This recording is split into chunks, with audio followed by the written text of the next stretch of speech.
Hi, I'm Nikki Trevor and I work at Cats Protection. Today we're going to look at some behaviours of these lovely animals here, cats, and see why they're actually quite complicated and quite subtle in their behaviours, much more so than social species such as ourselves and dogs. So let's have a look at the cats and see what you think is going on. When a cat comes towards you with their tail up, usually pointing at the top, it's a sign of their greeting in cats. This is a lovely behaviour to say that usually when they're greeting you when they're coming home or they're soliciting attention. The best thing to do with these behaviours is to acknowledge their greeting and usually give them a bit of fuss, like a head rub, for example.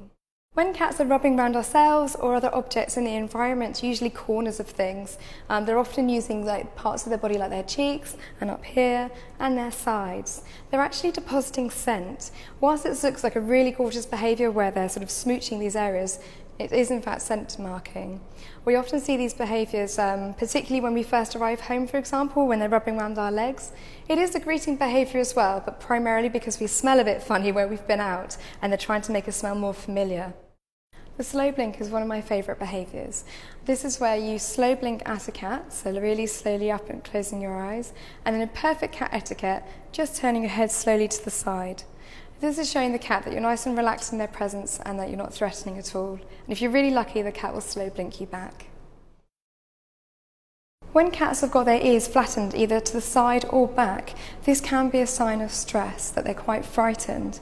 What's really important for cats that are feeling stressed and frightened is to give them a place to hide and the opportunity to get up high. You know when you return home and the cat throws itself on its side and shows you its belly? Often many people misinterpret this behaviour and think it wants its tummy rubbed. Now unfortunately, those people that will have tried this behaviour will unfortunately get their sort of grab around the hand and maybe the cat will bite them as well. That's because what this cat is really doing is showing a greeting behaviour and also that it feels relaxed in your presence. It trusts you. And it's almost an abuse of that trust to go and stroke their tummy. What the cat would rather you do is just to give them a slight head rub and that's it. Lip licking can occur for a variety of different reasons. For example, if they've just had something to eat, then you'll notice them doing a really big lick. However, it can also be a sign of nausea, and in this particular cat, it's a sign of stress. So when cats are stressed, it's really important to give them a place to hide and the opportunity to get up high.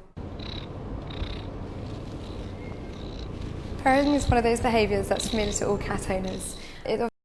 That's content, often soliciting attention, but sometimes it can actually be a sign that the cat is in pain. I hope you've enjoyed looking at these cat behaviours and found them interesting. Hopefully when you go home today, you'll look at your cat with a whole new light and hopefully it'll improve your relationship with them as well.